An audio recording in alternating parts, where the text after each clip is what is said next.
Hi everyone, in this video I'll show you how to fix the "A new iOS update is now available" message on your iPhone. Let's get started. First, open the Settings app and make sure your iPhone is connected to Wi-Fi.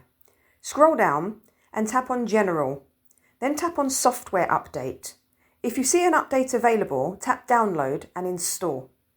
Let your phone update fully. This usually fixes the problem. If your iPhone is already up to date and you're still seeing the message, the next step is to check your date and time settings.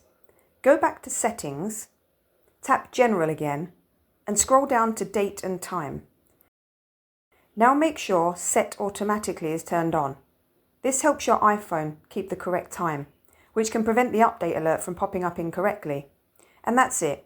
You've successfully fixed the iOS update message on your iPhone.